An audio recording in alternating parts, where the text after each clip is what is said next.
nice to be here. Je suis très heureux d'être ici. Short enough. Yeah.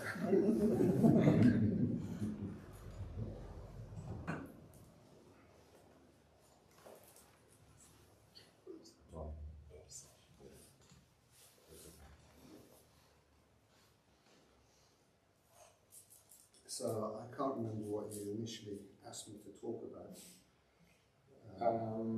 But Calligraphy, styles of the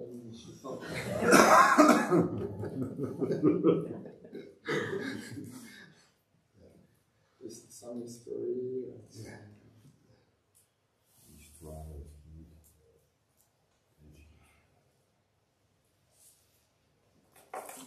So first of all, I'll just do a very short prayer to my teacher, Shaban's teacher, Akum Shay, just to bless this talk. D'abord, je vais commencer par une petite prière à l'attention de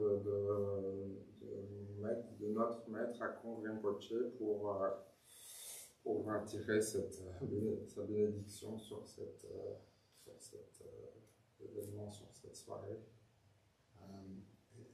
Akum Shay, who established this place, and who probably both of us wouldn't be sitting here now without him. C'est Akum Rinpoche qui a établi ce lieu, et certainement que sans lui, aucun de nous deux ne serait là aujourd'hui.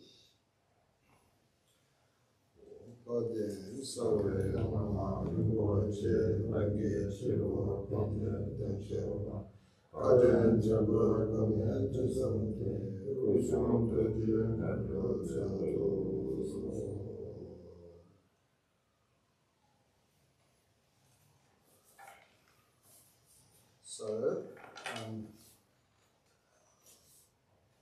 as you may know that I'm teaching Tibetan calligraphy this weekend.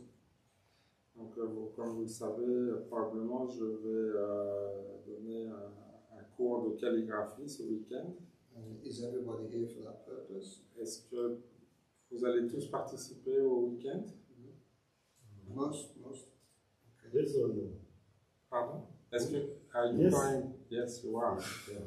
I have a question. May I raise a question? I didn't know about this weekend very recently, so is that we have to sign up for both weekends, or can we do the other way? You don't have to sign up for both. Okay. That was my question. Thank you. Good. So naturally then I'm going to talk about Tibetan calligraphy. Et donc, de ce fait, je vais vous parler de calligraphie tibétaine. So, for anybody fully engaged in studying and practicing Buddha Dharma, donc, pour toute personne qui est totalement engagée dans l'étude et la pratique du Buddha Dharma, calligraphy plays a very important role within that. donc la calligraphie joue un rôle important dans ce contexte. So, traditionally or classically, we could say, Traditionnellement ou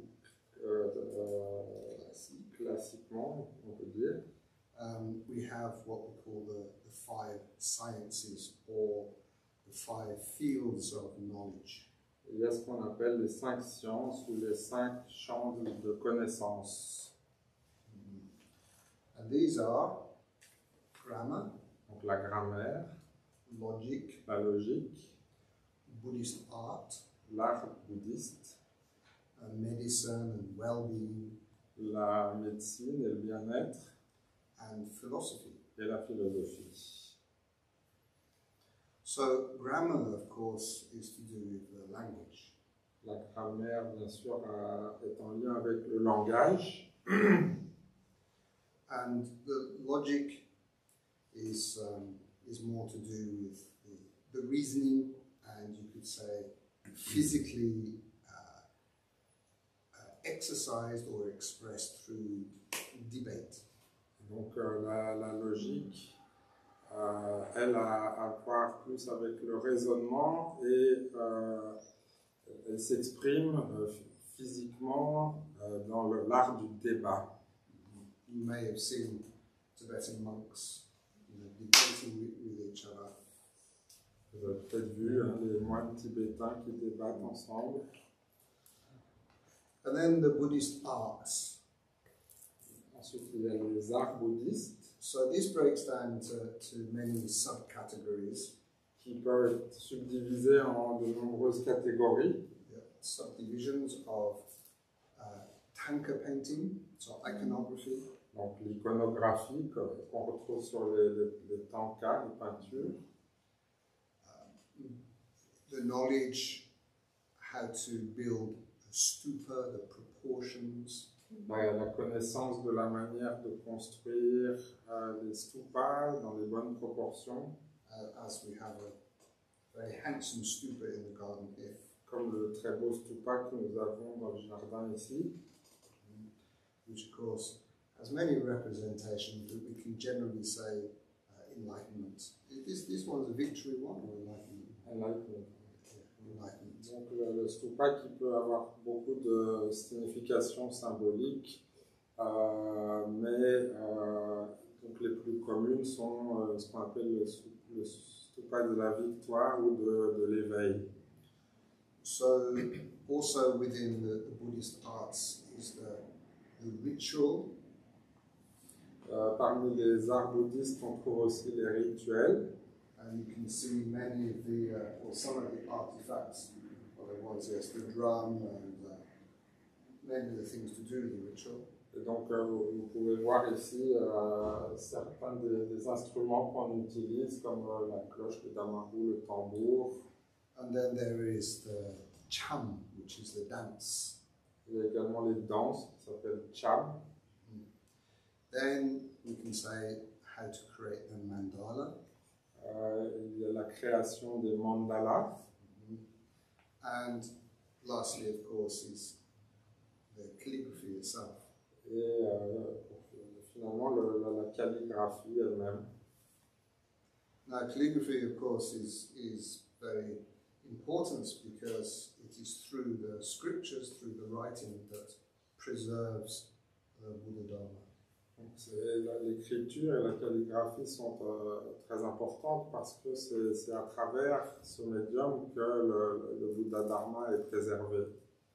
To be able to communicate all of the above we've been talking about. Et donc c'est à travers l'écriture qu'est communiqué que sont communiquées toutes les choses dont on vient de parler précédemment.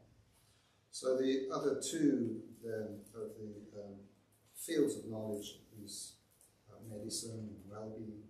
Donc les deux derniers champs de connaissances sont on l'a dit, la médecine et le bien-être. In Tibetan we call that sowa ripa. En tibétain, sowa ripa. Sowa means to heal, to balance. Sowa voulant dire guérir, équilibrer. And I don't need to go into detail. We all know what healing does. Donc, je ne dois pas rentrer dans les détails, mais on voit de quoi il s'agit quand on parle de guérison. And then the last of these sciences then is philosophy. La dernière de ces sciences est la philosophie. The Buddhist studies, the practice, meditation. Donc les études bouddhistes, la pratique pour s'élever. So within this practice and training of Buddhist philosophy, this is contained within what we call the sutras and the tantras. Et donc ces études philosophiques sont contenues dans des textes qu'on appelle les sutras et les tantras. Which are represented here either side. You can see the ends of the manuscripts, the books.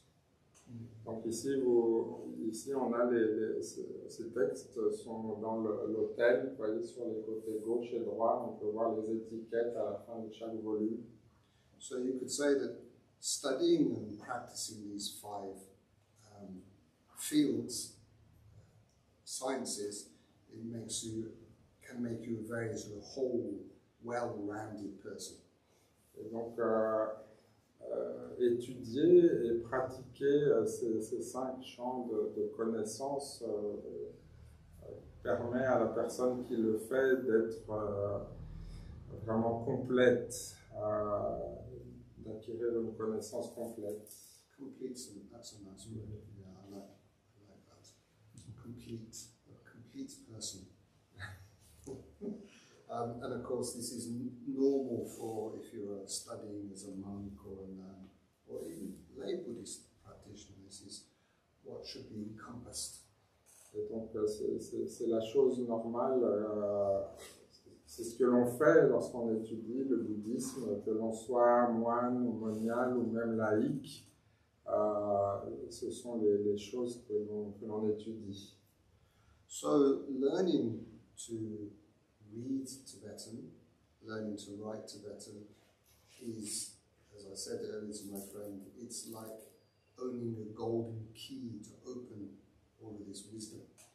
Donc, apprendre à écrire, à lire le tibétain, c'est une connaissance que j'aime comparer à une sorte de clé en or qui nous ouvre la porte à toutes ces connaissances. And again, without calligraphy, without the work of these scribes, the people who write, then these original manuscripts would not exist today.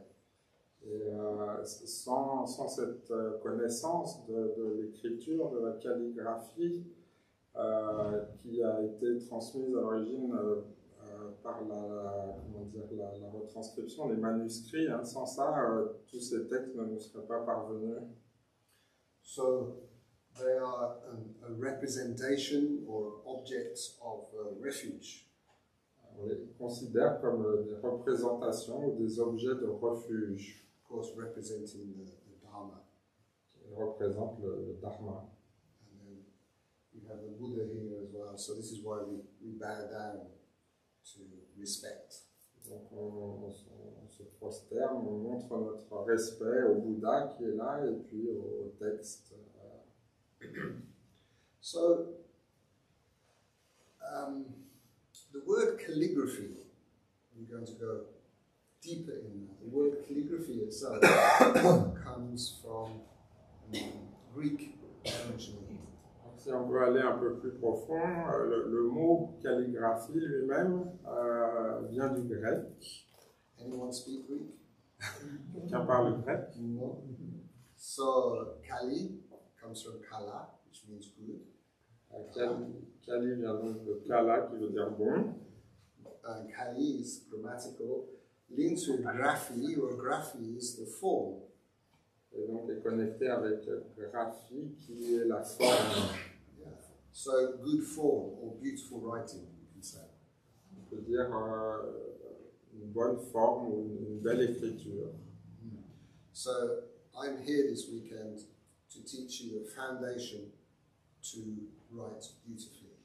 Donc, je suis là ce week-end pour vous enseigner les fondements, les fondations, comment écrire joliment, comment bien écrire. So, what does beauty mean? What does beauty mean? Question mark. Que veut dire, qu'est-ce que la beauté? Because, it's all in the eye of the beholder. One person's beauty is another person's ugly. Parce que la beauté dépend de la personne qui observe. Donc la beauté pour l'un peut être quelque chose de laid pour l'autre. But for beautiful writing, this means clarity, so it's coherent, it's easy to see, well formed. Donc quand il s'agit d'écriture, ça signifie que les lettres soient bien formées, que ce soit clair, que ce soit facilement lisible. And this is what makes it appear beautiful. C'est ça qui donne l'apparence, la belle apparence à l'écriture. So it's learning the discipline of, of the writing that makes it beautiful. Donc il s'agit d'apprendre la discipline dans l'écriture pour qu'elle soit belle.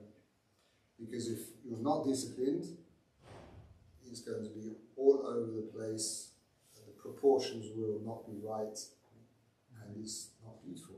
Parce que sans discipline, ça va partir dans tous les sens, les proportions ne seront pas harmonieuses et ce ne sera pas joli. So I press the big one to go forward. Yes. I don't have to hear. Oh, yeah. Oh, there you go. Okay, so I'm going to stand up so I can see this as well.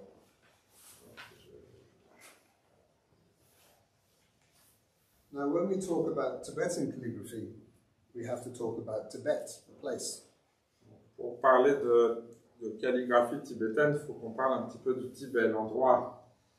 So this map here outlines what we generally call the autonomous region of Tibet.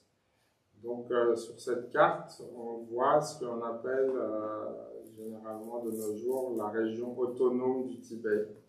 However, culturally, Tibet actually came right up here, including Amdo, down into Chengdu, and part of down into Yan'an, right down into here. So, and Tibetan Buddhism also went up into Mongolia. Et donc, au niveau culturel, en fait, l'influence tibétaine s'est étendue beaucoup plus loin que la région autonome, jusque dans la région, vous voyez au nord l'Amdo, jusqu'en Mongolie, et puis plus au sud-est jusqu'à Chengdu, donc la région du Khan, le Sichuan, jusqu'au Yunnan en bas. Of course, down into Bhutan and Nepal. Aussi au Népal et au Bhoutan. Over here to, I can't read that, Ladakh. Jusqu'au Ladakh. Yeah, and over in previous history, over into Afghanistan. Et également plus tôt encore dans l'histoire en Afghanistan. Now this area here is probably the size or similar size to Europe. Et toute cette région en gris là est probablement la taille de cette région est probablement à peu près équivalente à celle de l'Europe. Now, if we consider how many different languages and different calligraphy styles there are in Europe, et donc, si vous pouvez imaginer le nombre de langages différents d'écriture et de styles de calligraphie qui existent en Europe, you will soon see through this lecture the different variations of the Tibetan writing styles. Vous allez voir qu'à travers cette explication que je vous donne, qu'au Tibet également, il y avait de nombreuses sortes d'écritures différentes. Okay, so this photograph was taken by a journalist in the very south of no, not Iraq, Pakistan. It was this city right down here. Karachi. Donc, cette photo a été prise par un journaliste dans le sud du Pakistan, près de Karachi. Here is Tibetan. Et sur le drapeau, il y a de l'écriture tibétaine. Yeah. It says, Ya Hassin, Muslim. You can just about read it in Tibetan. Of course, here is the Islamic writing. Donc au-dessus, il y a une écriture islamique et ça dit Ya Hassin Muslim. So you can see even here, even right down into the influence of the Tibetan language, even today. Donc, vous voyez, même encore de nos jours, jusqu'à s'étend l'influence de l'écriture tibétaine de nos jours. So then, to put this in perspective in relation to our languages, we have the alphabet tree. Donc, pour mettre ça en perspective, en relation avec les autres langages, on a ce qu'on appelle l'arbre des langages. And we can see here we have the origin is the Egyptian hieroglyphs. Donc on voit qu'à l'origine, les plus anciens sont les hiéroglyphes égyptiens. Which then, I don't need to go through all of this, but you can see the branches off into many of the different, the Latin here, down into Greek, which has many branches as well, then over to here. Et donc, sans aller dans tous les détails, on voit que ça se sépare en plusieurs branches, hein, jusqu'au latin, le grec. So Greek there's Coptic, Gothique, Georgian. So many. Then if you go further over, then we got Aramaic. Donc, en allant plus loin, on arrive à l'araméen peut-être. Then this develops into Brahmi. Ce qui devient ensuite le Brahman, l'écriture Brahman. Gupta, which is about similar sort of time of the Buddha. Qui est le langage qui était probablement à l'époque du Bouddha. This is really the birth of Sanskrit. Donc ces langages-là sont à l'origine du sanskrit. You can see here there's a branch off into Hebrew. On voit ici qu'il y a une branche aussi qui devient l'hébreu. Then it comes right over to Arabic here. Puis ça va vers l'arabe. Even to Thai. Jusqu'à la langue khmer et thaï. So if you come back to Brahmi here, then we come across here. We have Siddham, and then right here we have Tibetan. Et donc du sanskrit, Gupta, vous avez le mandaïque, Siddham, Bengali et le tibétain tout en bas. And obviously relates to the Sanskrit. Down here we have Devanagari, of course, which is the contemporary writing style in India. Devanagari, c'est l'écriture actuelle contemporaine en Inde. So on this empty side here, you could place the Chinese, Han, Japanese family tree. Et donc du côté droit, où il n'y a actuellement rien, vous pourriez ajouter la famille des langages d'Extrême-Orient, donc chinois, japonais, etc. Which doesn't have any origin in the hieroglyphs. Qui sont complètement séparés, qui n'ont aucune origine comparée à toutes ces autres langues. So it's quite interesting to see, and to our surprise as well, that Tibetan that looks so strange and alien is more related to our own language. Donc c'est intéressant de voir que le tibétain, qui nous paraît tellement étrange et différent, est en fait lié à la même famille de langage que les nôtres. Yeah. So when you're learning tomorrow and it's hard work, don't feel disheartened. Et donc quand vous commencez à apprendre demain et que vous trouvez ça difficile, ne vous découragez pas. Actually, we use many Sanskrit words in our own European languages. Encore aujourd'hui, dans nos langues européennes, on utilise des mots d'origine sanskrit. I don't know in French, but I think it's the same, like donation when you give. Donc le mot de donation, don, comme de donner. In Sanskrit, dana. En sanskrit, c'est dana. Dana.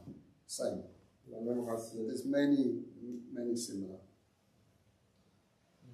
Okay, so here we have example of the different styles here. We have the Brahma, Gupta, and the Devanagari. You can see very simple stylistic letters here, and the pronunciations above. Donc ici, vous avez trois langues différentes, Brahmi, Gupta, Devanagari, et vous voyez les styles différents et la prononciation au-dessus. And it's said that the origin of, it's debated the origin of Tibetan relates to the Gupta Et donc, on considère que les origines de l'écriture tibétaine sont reliées à l'écriture Gupta. But you can definitely see a stylistic trend developing with the straight head of the Sanskrit Devanagari. Mais on peut reconnaître un aspect stylistique qu'on retrouve dans le Devanagari et dans le tibétain, qui est la petite barre au-dessus des lettres. It's perhaps what separates the writing style of the Western world and Sanskrit. Donc c'est ce qui différencie essentiellement le style d'écriture sanskrit et les écritures européennes. So the Western world, we write up from the line. Dans les écritures européennes, on écrit à partir de la ligne du bas. And the Sanskrit hangs down from the line. Alors qu'en sanskrit, on a une ligne au-dessus et les lettres sont accrochées en dessous. So here's an example of Devanagari, and here is the line that we write down from. Et donc ça c'est un exemple de Devanagari. Vous voyez bien cette ligne au-dessus à partir de laquelle on écrit en dessous. So here we have the early forms of Sanskrit. Ici nous avons la forme primitive du sanskrit ancienne. This is the Tibetan, this is Om Mani Padme Hum. Et donc ici on a le mantra en tibétain qui se prononce Om Mani Padme Hum. So here is the same mantra in, we call it Lanza Sanskrit. Et donc ici le même mantra mais écrit dans l'écriture sanskrite qui s'appelle Lanza. And because it's the original Sanskrit that many of the original Buddhist manuscripts would have been written in. Et donc, parce que c'est la langue la version la plus ancienne d'écriture sanskrite, c'est celle dans laquelle vous trouveriez les plus anciens manuscrits écrits. Before they're translated into Tibetan. Avant qu'ils soient traduits plus tard en tibétain. So then they are respected or honored as the sacred classical script. Donc cette écriture est considérée très respectée, on la traite avec respect et considération, étant donné que c'est le médium originel de transmission. So you can see here in this shrine room, then there's the lansa there. Vous pouvez voir ici dans le temple, il y a des lettres écrites dans cet alphabet Lanza là-bas. Here, and quite often on the Tibetan manuscripts, you have a title also in Lanza. Et on trouve également dans les manuscrits tibétains, souvent le titre est écrit dans cet alphabet sanskrit. Then the one below here with this rounded top is called Watu. Et donc l'autre forme d'écriture ici avec le sommet des lettres arrondies s'appelle Watu. Watu. So this is slightly more cursive.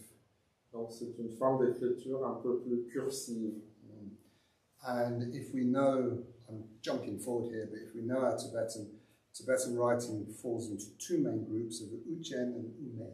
Et donc si vous connaissez, enfin je vais un peu vite, mais on verra qu'on va voir que l'écriture tibétaine se divise en deux grandes catégories qu'on appelle Uchen et Ume.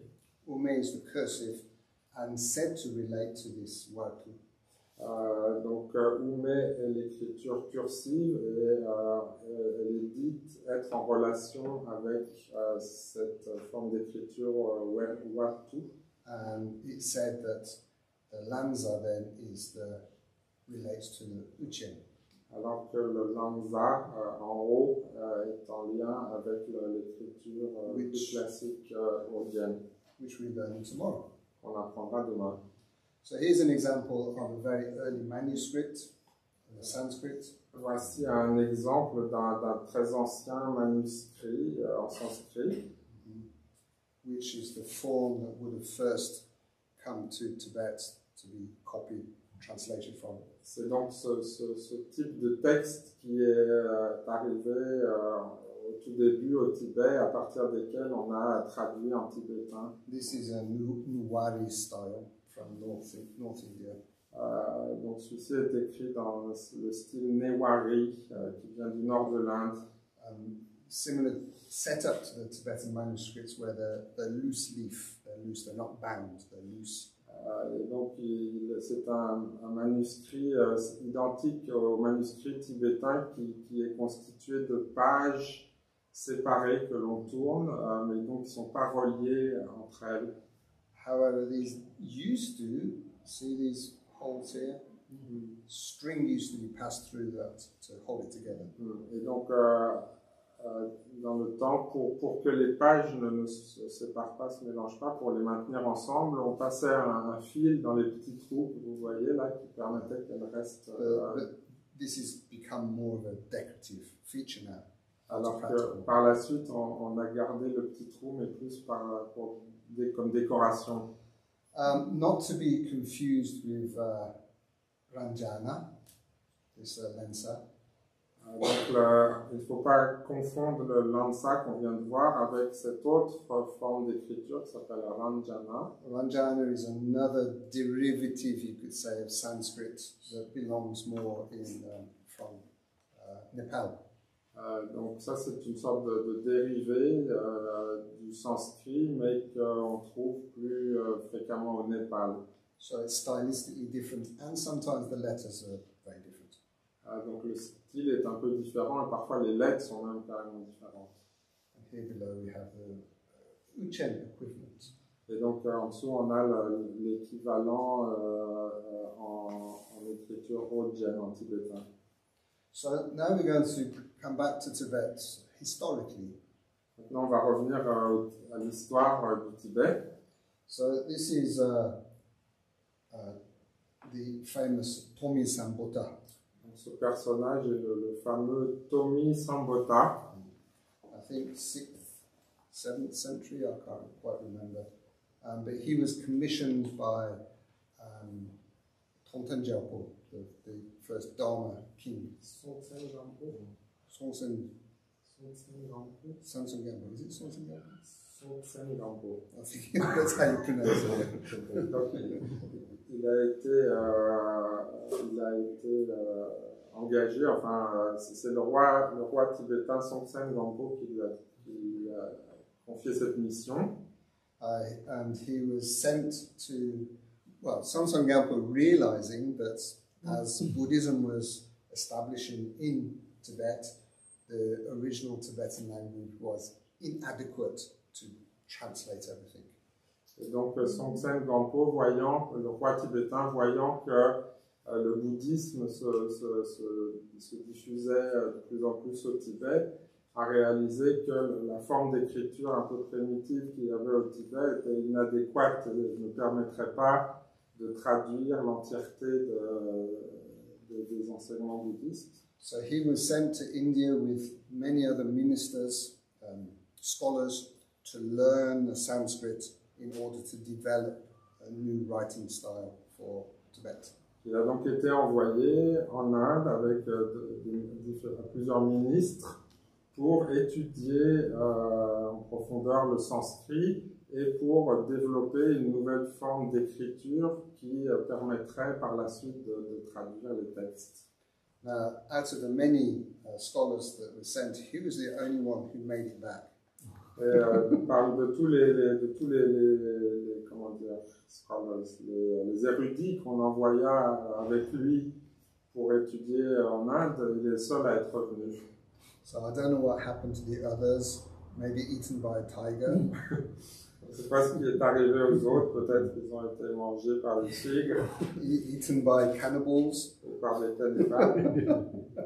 Fell in love and made a family, you know. Peut-être qu'ils sont tombés amoureux et qu'ils ont fondé une famille. I don't know. But he came back. And so he established, he's the historical figure, he's said to establish both the Uchen and the Umi styles. Et donc ce personnage est une figure vraiment historique à qui on attribue la création de ces deux formes d'alphabet, Ojen et Ume. And here is an example of the first mantra, Om Mani Padme Hum, Mani mantra, he composed in this new Uchen style, which he presented to the king. Et donc ici sur la tablette, on voit un exemple du premier mantra écrit avec ce nouvel alphabet Ojen, le mantra Om Mani Padme Hum qu'il avait écrit et présenté en offrande au roi. He was also composed many commentaries and on grammar that still survive and are used today. Et il a également composé de nombreux commentaires et traités grammaticaux qui ont survécu jusqu'à nos jours et qu'on utilise encore aujourd'hui. So here's some examples of the very early Brahmi scripts that he would have translated from. Donc ici on a des exemples d'anciennes formes d'écriture brahmine qui sont le genre d'écriture à partir desquelles il a travaillé pour traduire et créer son alphabet. Actually, beg your pardon, it's Gupta, sorry, not Brahmin, Gupta script, it says. Oui, donc pardon, ce sont des écritures Gupta, pas Brahmin. And it looks very kind of basic and a little bit naive in a way. Ça a l'air assez basique, d'une certaine manière un peu même naïf comme écriture. Not too beautiful. Pas trop joli. But probably because the early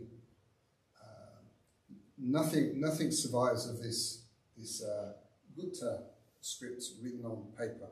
Nothing survives. Donc la raison est que probablement que de cette ancienne écriture, il ne reste plus aucune trace écrite sur papier.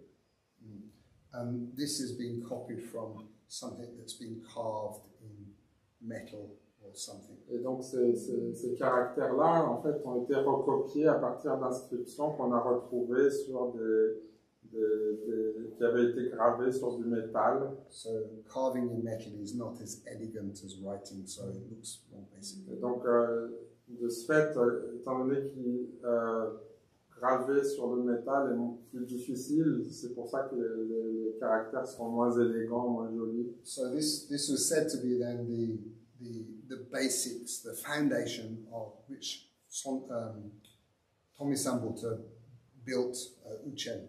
Donc on dit que c'est à partir de ces caractères-là que Tommy Sambuta a design, a créé l'alphabet tibétain. And here is, it's not survived, this was destroyed during the Cultural Revolution, but this was a stone carving of the first presentation to the king. Donc ça c'est quelque chose qui n'existe plus, ça a été détruit pendant la Révolution culturelle, mais c'est un mantra qui a été gravé et qui est un des premiers à avoir été offert au roi. And here it's been painted as this tanka, but quite stylized. Ici c'est une peinture.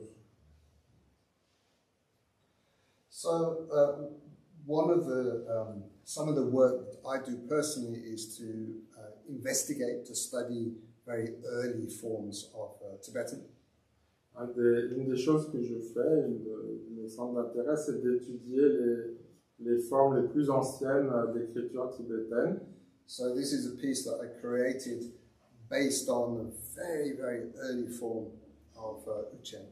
Et donc ça, c'est quelque chose que j'ai créé en me basant sur une forme très très primitive, très ancienne d'écriture Ojen. So analyzing how the old alphabet, each letter was written and then reconstructing it.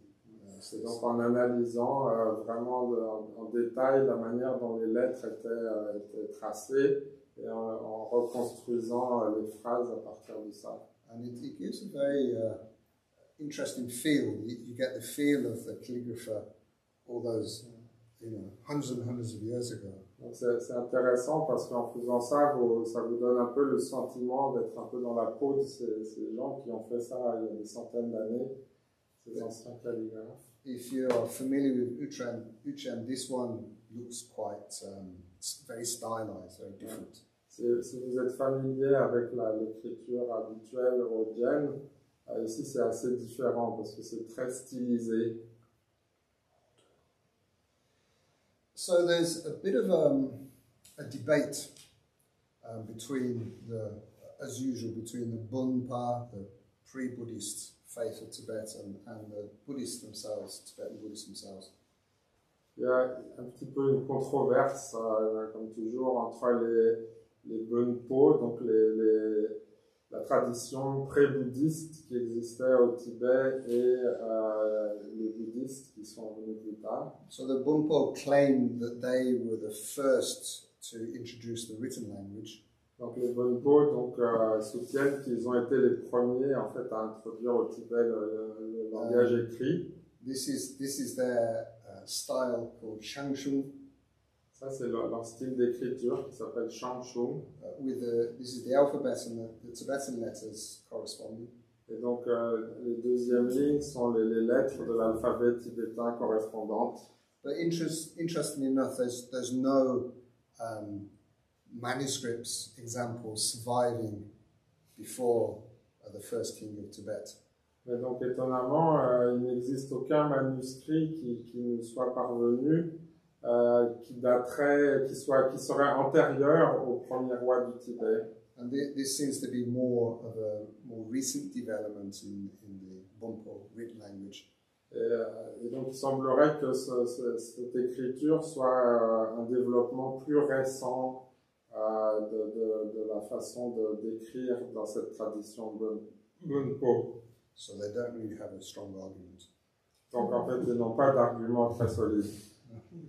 Here's some more. Voilà ici des exemples. Nevertheless, very attractive, nice. Mais néanmoins c'est très joli, c'est attractif. Okay, so now we have different style of Shangshung, but here this is a Ume style of Tibetan. Sorry? So this is a different style of Shangshung. Yeah. And then this is l'équivalent. The equivalent of Ume, the Ume in Australian. Et donc, dans cette écriture Bonpo Shangshung, il y a différents styles. Donc, il y a la ligne du haut et la ligne en dessous, c'est l'équivalent en tibétain Ume, donc l'écriture cursive. This is a very early form of the headless. Ume means headless style. Donc, c'est un style ancien de Ume. Ume voulant dire sans tête, c'est-à-dire qu'il n'y a pas de ligne au-dessus. And this one is called Brahma.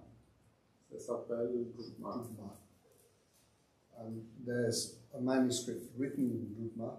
Donc, ici, un manuscrit écrit dans cette écriture Brahma. So here we have the Uchen on this side and the Ume on that side. Si vous voyez la différence, on a le Uchen à gauche et le Ume à droite. So Zapma generally means like focused or concentrated style. Zapma veut dire focalisé ou concentré, un style plus concentré. And so you have the different names for Uchen, Zapchen, Uchen, Ikar. These are the different names for Uchen. Ok, donc les trois mots à gauche, Zapchen, Uchen, Ikar, sont les trois noms qu'on attribue à cette forme d'écriture. And then on this side is the headless style, the Ume styles. Et donc à droite, le style Ume sans tête. Which broke down into Zapchung. Qui a aussi trois noms différents, Zapchung. Chung means smaller. Plus petit, qui voulant dire plus petit. This says Ume. Ume, ça veut dire sans tête. Petsuk. Petsuk means the writing style for pecha, pet. So book writing. Et donc le troisième, ça veut dire la forme d'écriture pour les livres, en fait. Which is sometimes called kamiik. On appelle aussi parfois Kam. Kam as in the eastern side of Tibet. Kam référant à la partie du Tibet, le Kam dans l'est. Yik means writing, so this is the writing style from Kam. Donc on dit aussi que c'est le style d'écriture de cette région du Kam. Here we go. So we have Kam here, Degi. Le Kam, vous voyez ici à l'est. Amdo, Golok. Lamdo au nord. And Lhasa. Lhasa. The central area of Tibet. So huge areas. So it's not surprising that there's different styles in different areas of Tibet. Donc ce sont des régions immenses, et donc c'est pas étonnant que dans les différentes parties du Tibet, il y ait différentes formes de langage et d'écriture. Now then, here are the manuscripts I was talking about. This is probably the Tenjur, the Kanjur and the Tenjur, the Buddhist canon, Buddhist teachings. Donc ici, vous avez une collection de manuscrits, donc c'est probablement le Kanjur et le Tenjur, ces collections de textes dont je vous parlais tout à l'heure. And this is just a fraction. You know, there's hundreds. Et donc ici, c'est juste une fraction, il y en a des centaines. So all the Buddha's teachings, the tantras, the sutras, everything. Donc ça contient tous les enseignements bouddhistes, les sutras, les tantras. Now this shows the first illuminated pages of these manuscripts. Donc ici, vous voyez les premières pages de certains manuscrits qui étaient illuminés comme les anciens textes. Enluminés, pardon. Because of this, using the gold ink. Écrit avec de l'encre dorée. I don't know why that's so. This is Pali, Burma. Ouais, et donc le texte en haut semble être en pali, donc probablement venant de Birmanie. So you can imagine, you know, as a trained calligrapher, to write this will be a labor of devotion. Donc vous pouvez imaginer que pour un calligraphe, un travail pareil est une œuvre de dévotion. You could spend, you know, as a scribe. Do you say scribe? Mm-hmm. Yeah, the scribe sitting there, cold fingers, writing day in, day out, without spelling mistakes, very mindful. Vous pouvez imaginer le scribe qui est là à écrire, parfois dans le froid, jour et nuit, sans arrêt, concentré, ne faisant aucune erreur, tout à fait pleinement conscient de son travail. And then we have, these are printed. This is a block printed, so carved in wood. Donc ça sont des textes imprimés à partir de blocs de bois gravés. So Uchen became popular because it lends very well to carving. It's easy to carve in this angular style.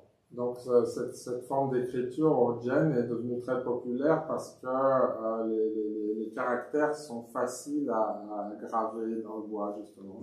And sometimes for that reason its nickname is a block script. Donc pour cette raison, on appelle aussi parfois cette écriture l'écriture des blocs, pour les blocs. So there's one block. Ici vous avez un bloc. And you can see the carving there. Avec les lettres gravées dessus. So, you know, you think writing Uchen might be difficult, but carving this backwards is even more difficult. Donc, vous pensez qu'écrire l'Uchen c'est difficile, mais alors le graver c'est carrément primitif. So this is one block that's held in this place here called Degi Pakang.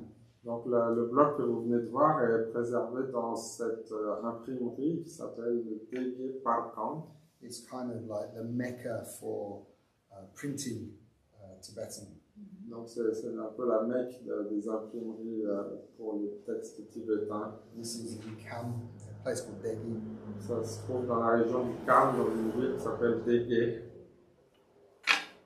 So now, looking at some early form of Uchen, you can see the grid here, which gives the proportion. Donc ici, on voit une forme primitive de l'écriture Ojen avec les grilles qu'on utilise pour apprendre à écrire dans les bonnes proportions. And generally, we can say generally, there's two styles of Uchen.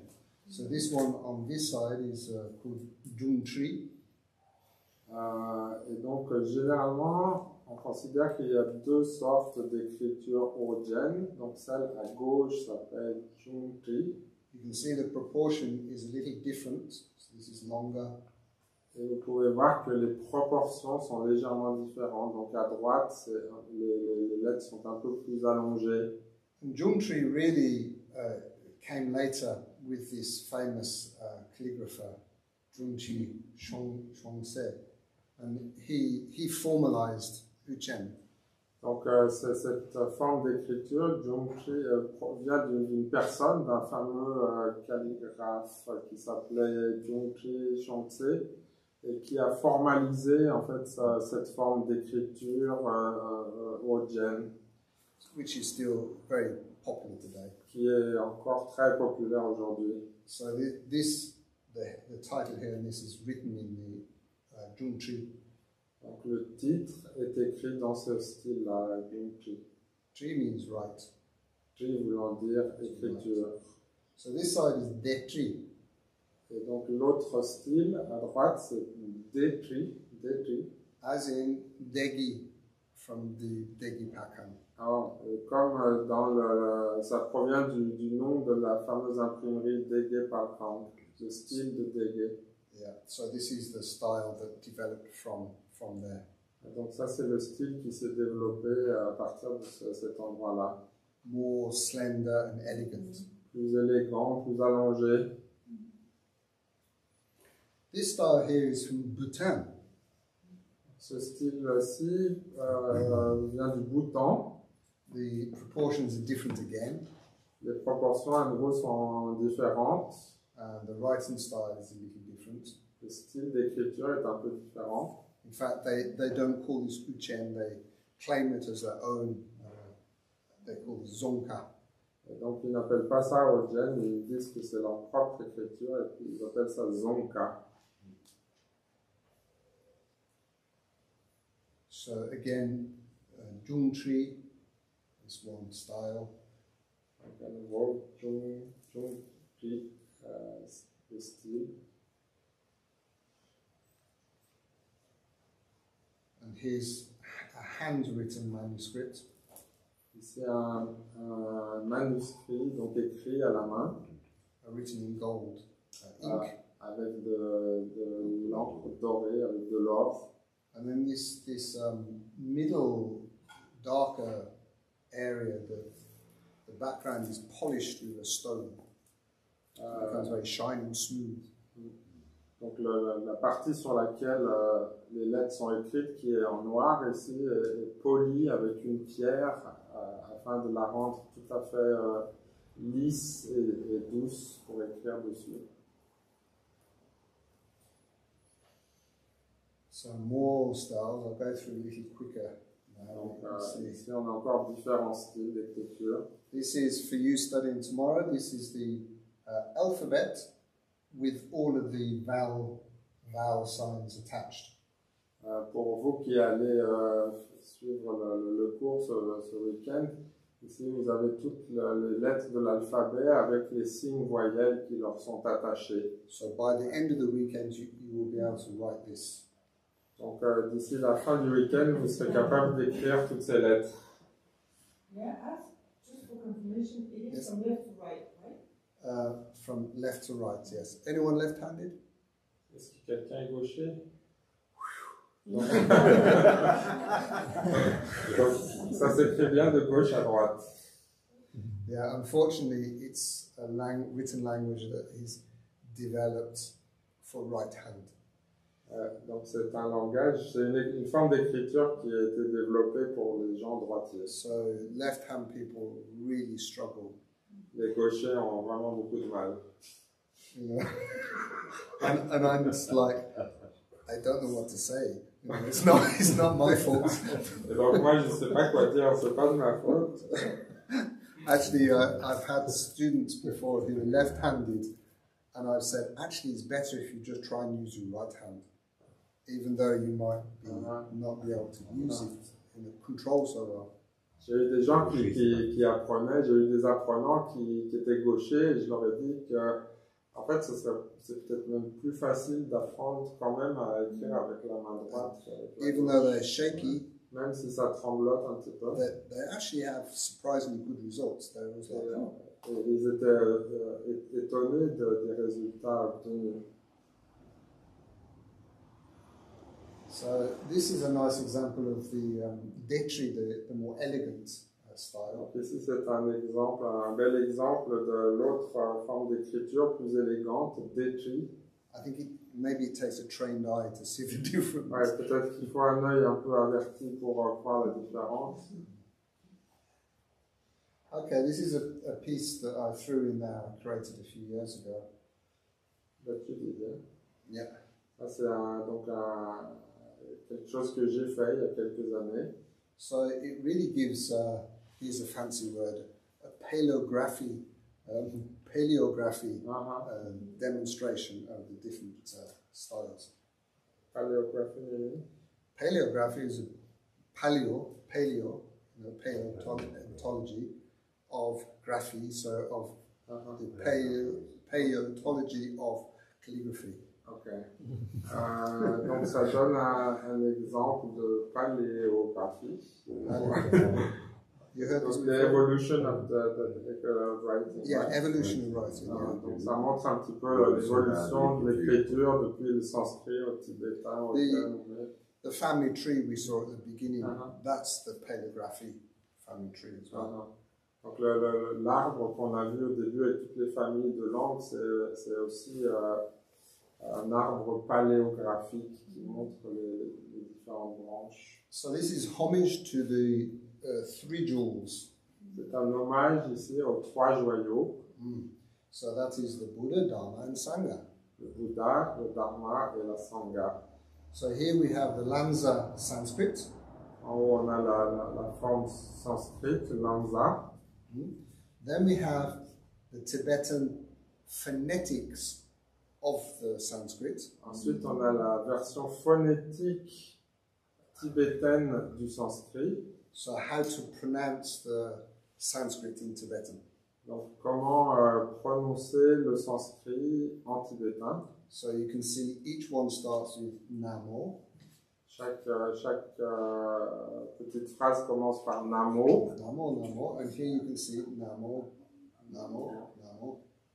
On retrouve le Namo dans le sanskrit aussi. So the Sanskrit then says Namo Buddhaya. Donc en sanskrit ça dit Namo Buddhaya. Buddhaya. Buddhaya. Namo Dharmaya. Namo Dharmaya. Namo Sanghaya. Namo Sanghaya. And then we have the translation in Tibetan. Et ensuite en dessous on a la traduction en tibétain. Sonjela Chatsolo. Sanjela Chatsalo. Sure, you don't have to pronounce it. Shula Chatsalo, Gendula Chatsalo. So Sonje is Buddha, of course. Chu is the Dharma. And Gendu is the Sangha. And then just because I am, I like to say European, I am English, I've written using this Celtic English there, homage to the Buddha, homage to the Dharma, homage to the Sangha. Et donc étant anglais, j'ai utilisé ici l'alphabet celtique pour écrire la traduction en anglais, hommage au Bouddha, hommage au Dharma, hommage à la Sangha. This brings it right up to date. Donc comme ça, c'est une mise à jour à notre époque.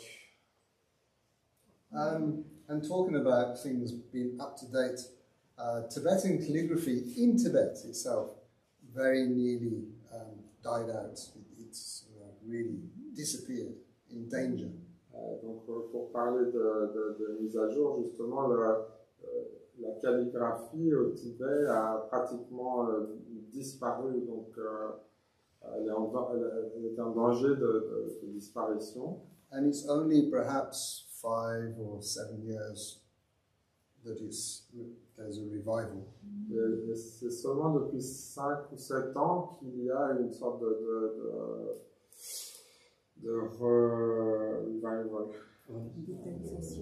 revitalisation, oui, de regain d'intérêt. And they very cleverly announced National Tibetan Calligraphy Day. They made the day for it. Donc ils ont créé une journée nationale de la calligraphie spécialement dédiée à ça pour intéresser les gens. And that's every year on the 30th of April. Et donc maintenant c'est chaque année le 30 avril. Why 30th of April? Pourquoi le 30 avril? Yes.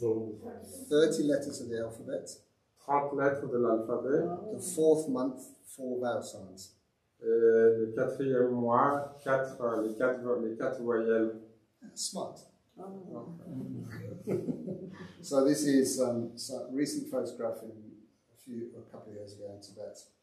Donc ça c'est une photo récente prise au Tibet. Showing they have exhibitions and competitions and all sorts of things. So it's really reviving. Donc il y a vraiment un renouveau, voilà, un renouveau, des compétitions, des expositions. I mean, this is very kind of what do you call geeky.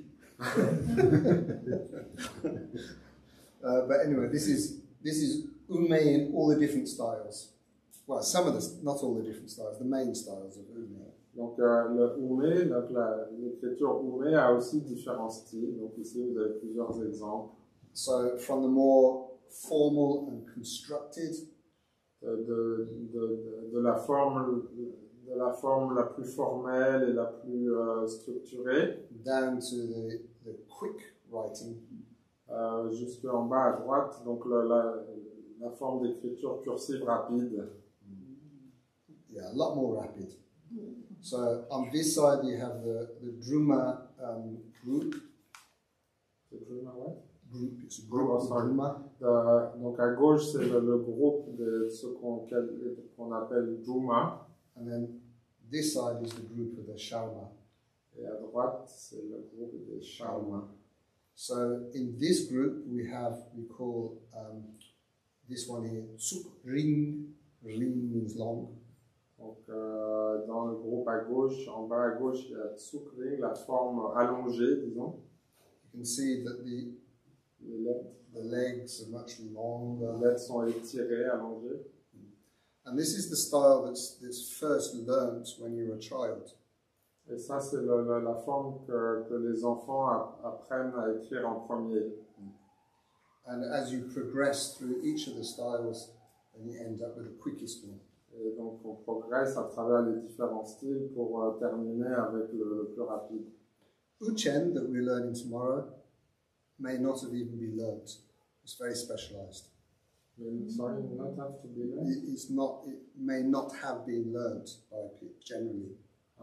It's not common. Ah ouais, c'est donc Ogen, donc la forme qu'on va étudier demain, c'est pas quelque chose qui est couramment étudié par les gens. But the reason why we have Uchen is more common now is because of the typewriter.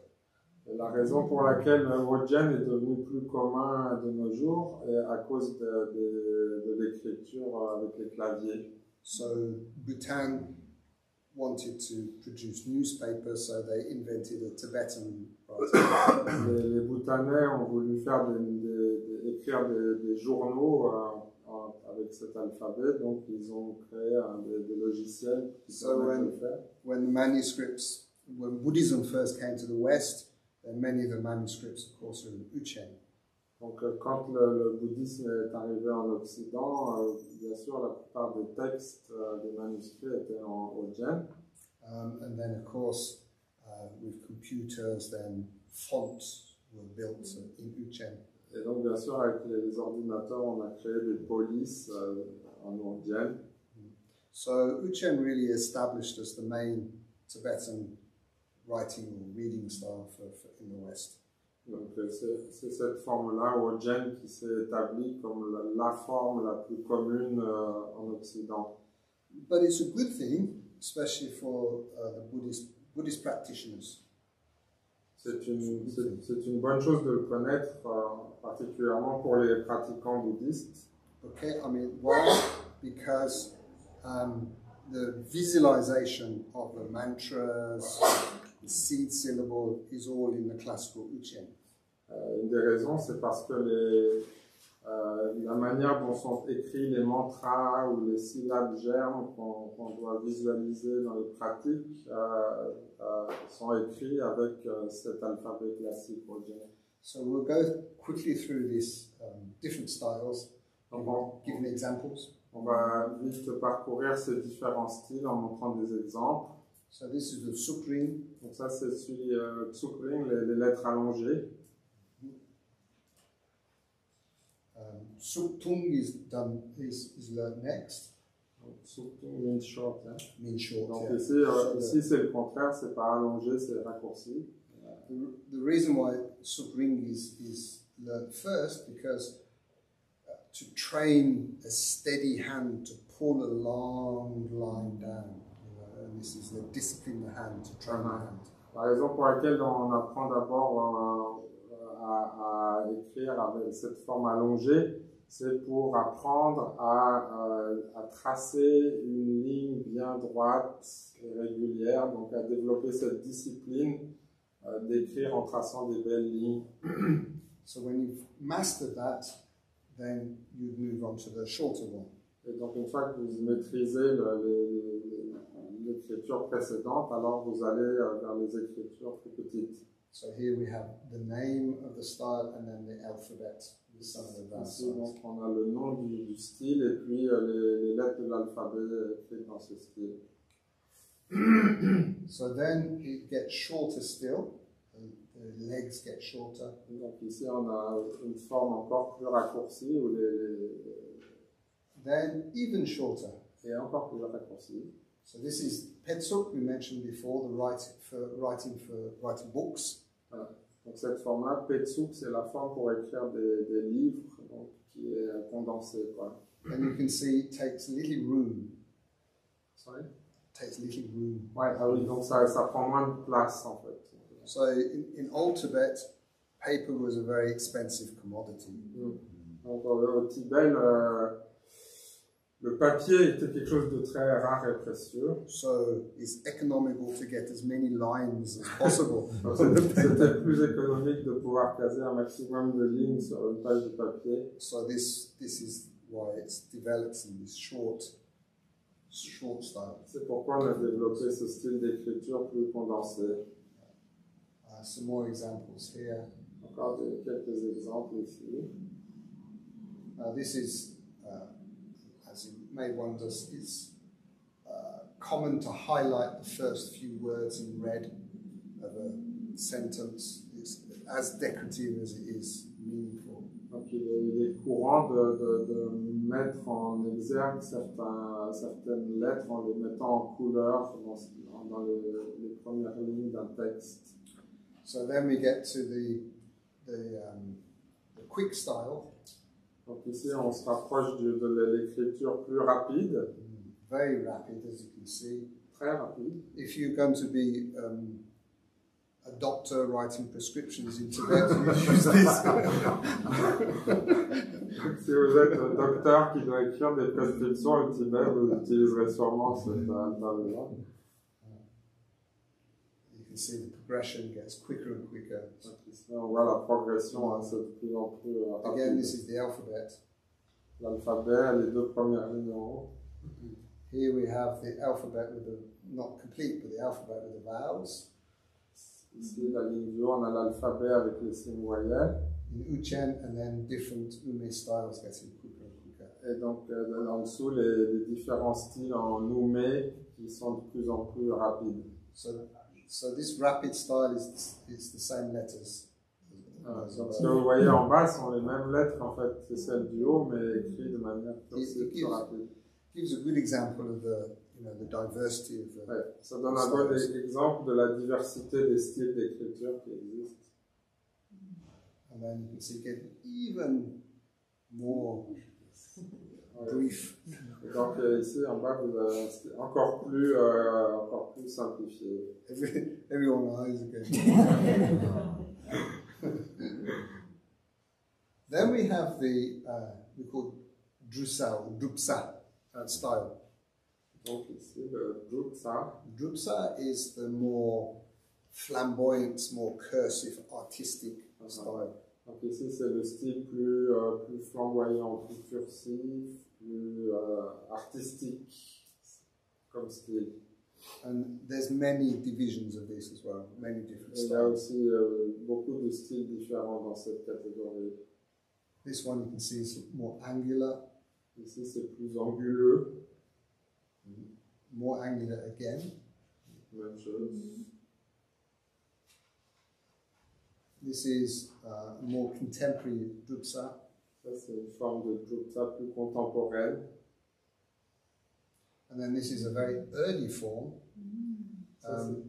They call this egg style because of this vowel sign looks like eggs. Eggs. Egg. Egg. Ronga. Egg.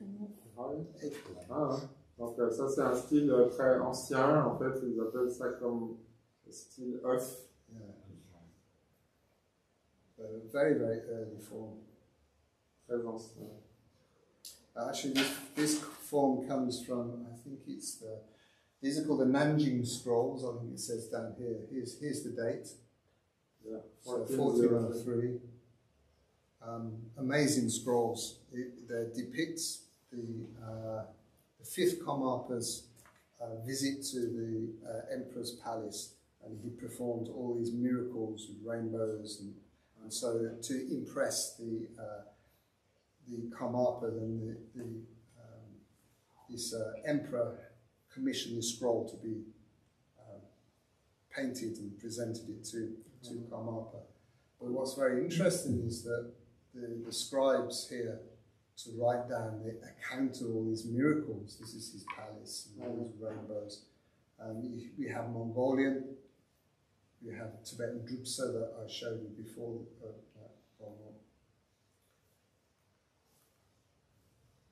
Donc ici c'est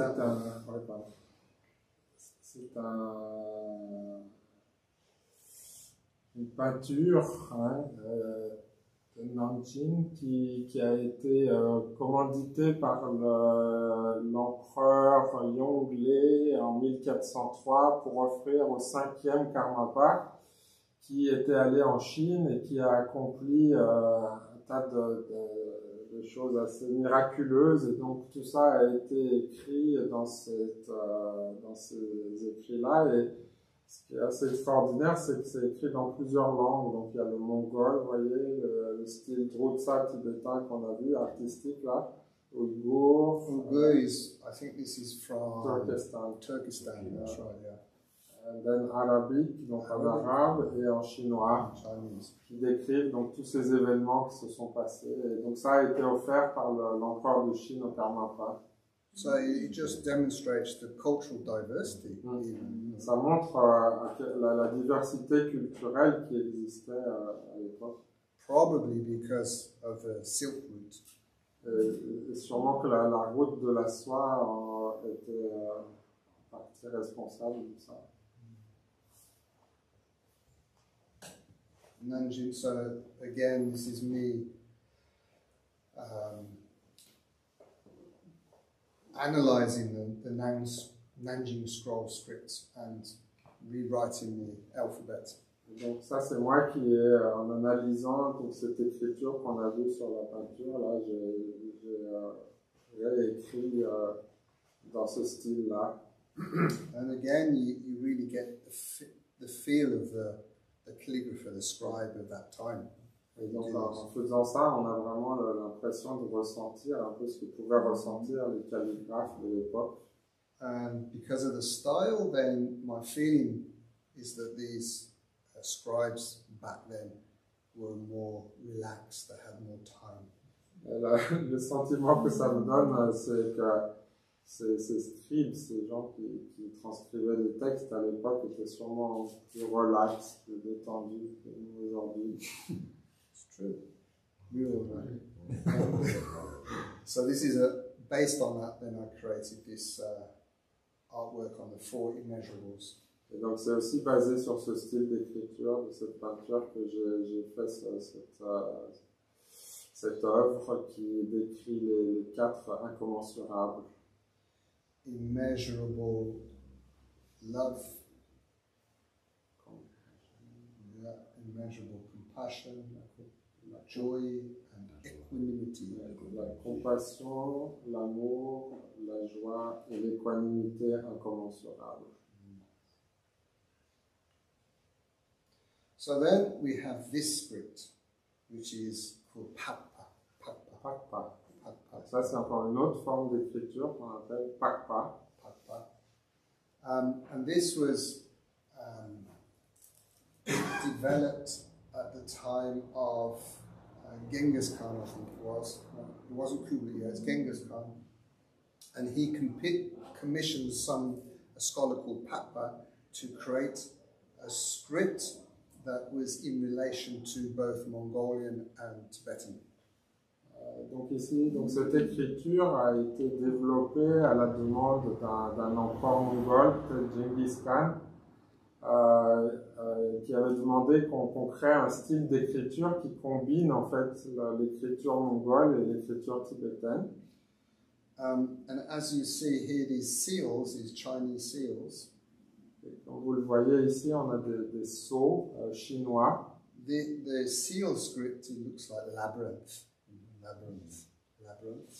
Ah oui, donc le style de dessin de ces sceaux ressemble un peu à des labyrinthes. So, because Genghis Khan was ruling over the whole of China, Tibet, all the way as far as Turkey, isn't he? He wanted a script style that looks like this Chinese script style. Donc, Genghis Khan, qui régnait à l'époque sur la Mongolie, la Chine, le Tibet jusqu'en Turquie, donc sur tout le continent, voulait développer une forme d'écriture qui ressemble à l'écriture chinoise. So that the scripts could be read and recognized everywhere. De manière à ce que cette forme d'écriture puisse être lue et reconnue partout. And so this style was developed and somehow remained in Tibet. Et donc cette forme d'écriture a été développée et d'une certaine manière a survécu, a été continuée au Tibet. It writes vertically. Ça s'écrit verticalement. And it's quite often used in like vertical decoration in temples. Donc c'est souvent utilisé dans des décorations verticales dans les temples, par exemple. But also used for seal, chop. Et utilisé également pour faire des sceaux. So more different styles, early form of ume, uchen, sukrin, just demonstrate the diversity. Donc ici, à nouveau, différents styles pour bien montrer la diversité des formes d'écriture. And all written with a bamboo pen. Toutes écrites avec un stylo de bambou. So how you practice then is on a board. A piece of board, flat board, painted black. Then you use this string with chalk and you snap the chalk to make the line. Donc la manière dont on s'entraîne pour écrire, c'est qu'on prend une sorte de tableau peint en noir et qu'on utilise donc une petite ficelle. J'ai une construction also donc on utilise une petite ficelle enduite de craie. Et donc on tend la ficelle et puis on la fait taper sur le tableau et ça laisse une ligne blanche. And then you use like a thin solution, sticky solution made from rice sometimes, to write to those construction lines to practice. Et donc on utilise une sorte de solution, souvent faite à base de riz, pour s'entraîner donc à écrire dans ces petites lignes qu'on a tracées. So did you bring your pieces of wood and your string? Donc est-ce que vous avez amené vos petites ficelles et vos morceaux de bois? And here they are making the solution to write. Ici on voit comment est faite la solution avec laquelle on écrit. Boiling rice so it becomes burnt black. Donc on fait cuire du riz jusqu'à ce qu'il devienne brûlé, noir. And the sticky solution Et becomes ink. ça donne une sorte de mélange pâteux, collant comme ça. This I photographed in Bhutan. Sorry? I photographed this in Ah, Bhutan. ça j'ai photographié au Bhoutan. So here's bamboo pens, especially for this style of writing. Donc ici vous avez le genre de stylo en bambou qu'on utilise pour ce genre d'exercice. You'd have your knife and a little piece of wood to cut onto. Ouais. Donc avec un couteau, on peut couper le bambou sur un morceau de bois. So a collection, a calligrapher's collection, you could say, the bamboo that splits to make the pen. Donc une collection d'outils utilisés par les calligraphes, le bambou qu'on coupe pour faire des petits stylos.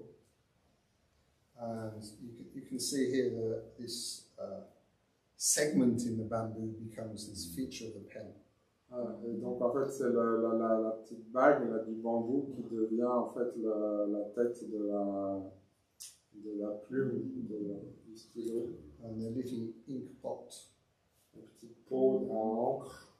So the ink is usually in these copper pots. The best ink is made out of the soot from the candle, you know, when it goes black.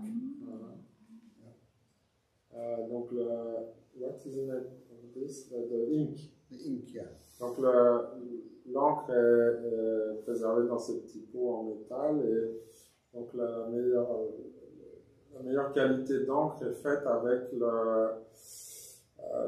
la mèche de bougie brûlée. Vous voyez la chose noire qui reste quand on brûle une bougie. You know, sometimes when you have a candle on the shrine and then it starts to, black plume, like a black flower starts to grow, and the flame goes really low, and then when you try and take it off, it's so black and thin, you know, fine.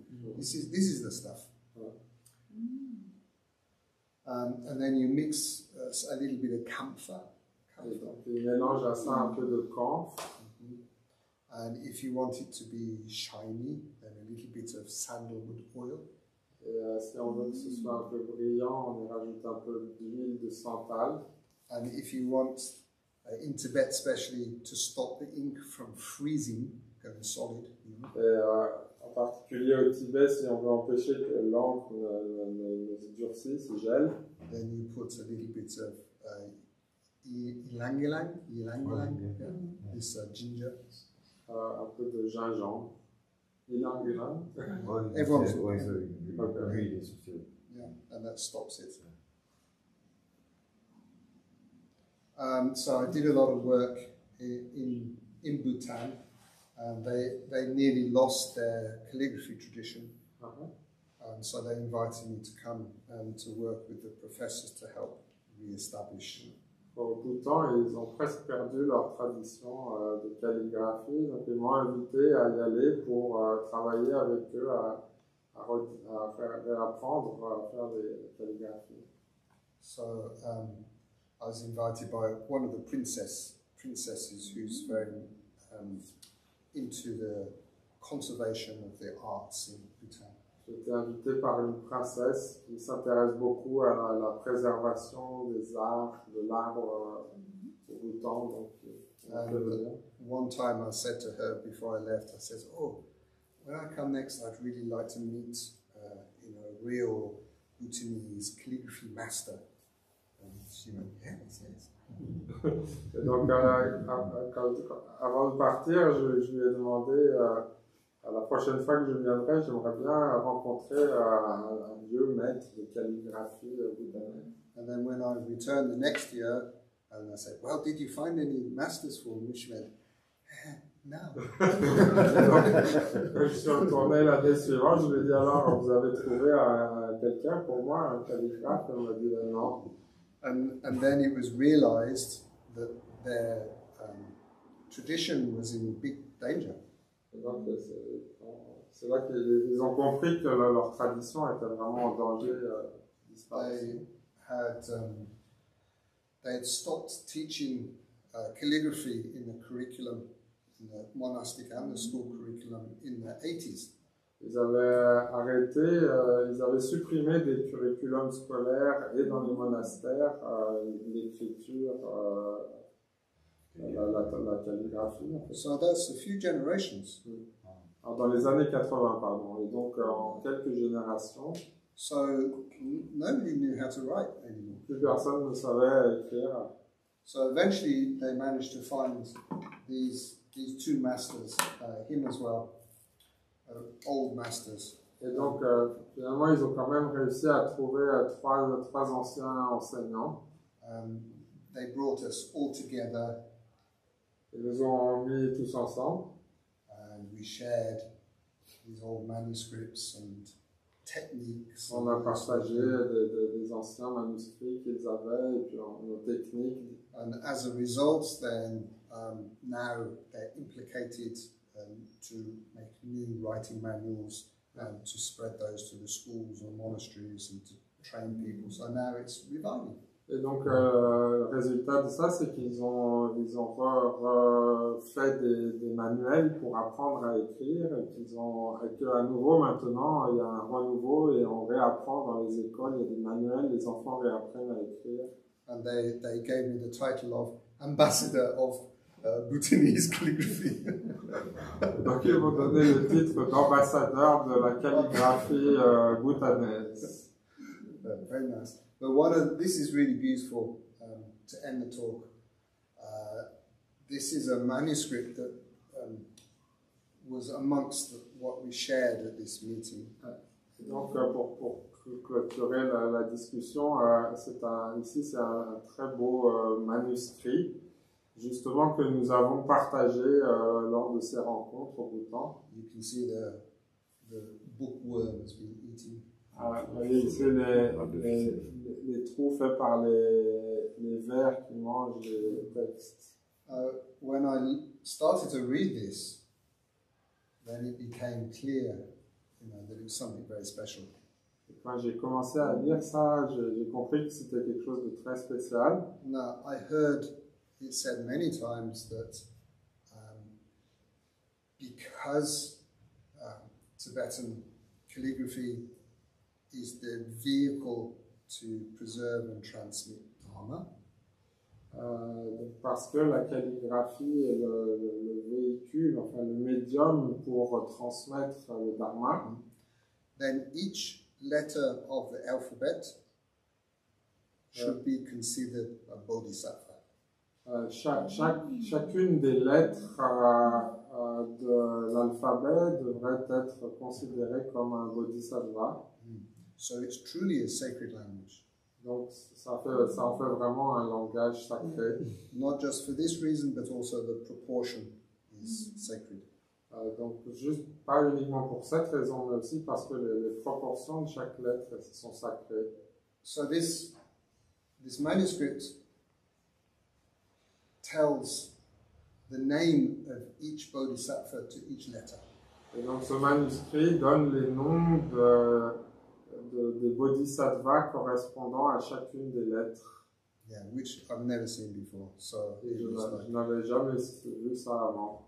Like eureka moments.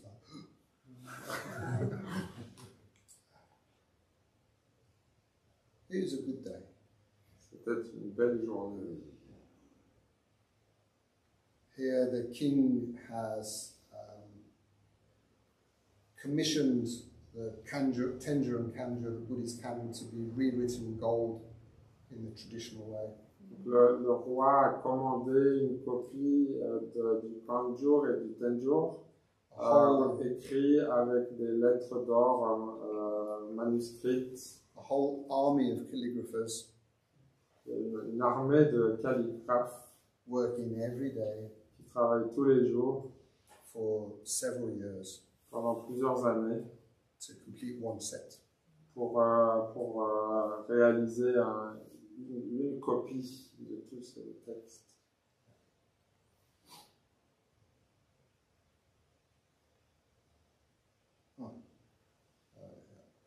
So I'll just finish with this then. This is a calligraphy I did to explain to some very snobby British people, you know. C'est une calligraphie que j'ai faite pour expliquer à des gens, à des Britanniques très snobs. They say there were British who were the head of the Calligraphy Society in London. Donc, le responsable de la société de calligraphie à Londres. And some of their members said, "Oh, wanted to invite me to give a talk like this given today." Donc, certains de leurs membres voulaient m'inviter à donner une conférence comme on a fait aujourd'hui. And but the others said, "No, he's Tibetan. You know, he's English, but he's Tibetan. We don't want that coming to our calligraphy school." Donc les gens de cette société ont dit qu'ils n'en voulaient pas en fait. Lui est anglais, mais c'est tibétain, donc ça les intéressait pas. So eventually they agreed. Finalement, ils ont accepté. And so I presented this to them. Et je leur ai présenté ceci. Okay, I say, you know, we British, we like our tea. Je leur ai dit, nous les Anglais, nous aimons notre thé. And for the real snobby people, you like Earl Grey teas. Les gens vraiment snobs apprécient surtout le Earl Grey. Or Darjeeling. Ou Darjeeling. Darjeeling is a Tibetan word. Darjeeling est un mot tibétain. Yeah. It says Dorjiling. Darjeeling. So, for the past 200 years, these snobby British have been speaking a Tibetan word. Donc, depuis les 200 dernières années, en fait, ces snobby britanniques ont utilisé un mot tibétain. So they couldn't argue with that. Ils n'avaient pas d'argument contre ça. C'est génial. Okay. Thank you very much. Thank you.